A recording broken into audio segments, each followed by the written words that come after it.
ഞാൻ പറഞ്ഞൊരു 4,000-5,000 ദിർഹം പോലെ വരും, കൂടെ ഒരാൾ പോകണമെന്ന്. അപ്പം എന്നോട് പറഞ്ഞു, ഇനിയിപ്പോൾ അതിനും കൂടി കടം വരുത്തണ്ട, നിങ്ങൾ അവിടെ തന്നെ മറവ് ചെയ്താണ്.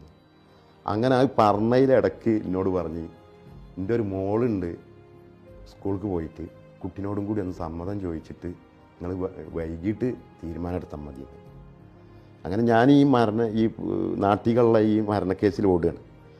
അങ്ങനെ 3:30 മണിക്ക് ഇവിടുത്തെ, അതായത് 5 മണിക്ക് സ്കൂൾ വിടുമല്ല, ഞാൻ എംബസിയിൽ നിന്നാണ് വിളിക്കുന്നത്.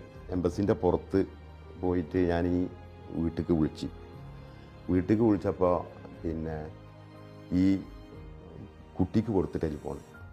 അപ്പോൾ ഞാൻ പറഞ്ഞു, ഇപ്പാക്ക് മോളെ ഇങ്ങനെ സംഭവിച്ചിരിക്കണ്, അമ്മാനോട് ഞാൻ പറഞ്ഞിന്ന്, അതുകൊണ്ട് ഉപ്പാനാണ്ട് കൊണ്ടുവരാൻ പറ്റൂല, ഇവിടെ തന്നെ മറവ് ചെയ്യാണ്, അതിനാണ് ഉമ്മ പറഞ്ഞിട്ടുള്ളത്. അപ്പോൾ മോൾക്ക് കുഴപ്പമില്ലല്ലോ, സമ്മതമല്ലേ എന്ന് ചോദിച്ചു. 6 എന്തുകൊണ്ടാണ് ആ കുട്ടി പഠിക്കണത്.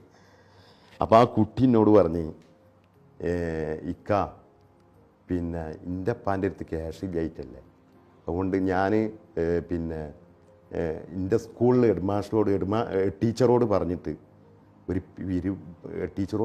പിരിവ് നടത്തിയാൽ എൻ്റെ അപ്പാനെ കൊണ്ട് എത്തിക്കാൻ പറ്റുമെന്ന് ചോദിച്ചു. അപ്പം ഞാൻ ചോദിച്ചു, പിരിവ് നടത്തുക? അത് എൻ്റെ ഫ്രണ്ട്സിന് ഇതേപോലെ വീടുണ്ടാക്കാൻ വേണ്ടിയിട്ട് എൻ്റെ ടീച്ചർ പിരിച്ചിരുന്നു. അപ്പോൾ അതേമാതിരി ഞാൻ ടീച്ചറോട് പറഞ്ഞിട്ട് പിരിച്ചിട്ട് അയച്ചു തരുന്നത്. അത് കേട്ടപ്പോൾ എൻ്റെ ജീവിതത്തിൽ ഈ കുട്ടിൻ്റെയും വളരെ ഫീൽ ചെയ്തു.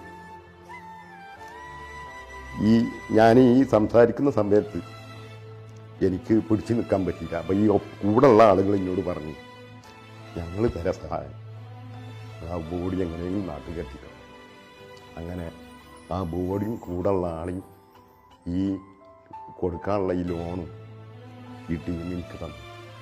അങ്ങനെ ആ ബോഡി നാട്ടിൽ എത്തിച്ച് എൻ്റെ ജീവിതത്തിൽ ഏറ്റവും വലിയ ഫീൽ ചെയ്തൊരു സംഭവം ആ മോളെ കരച്ചിൽ.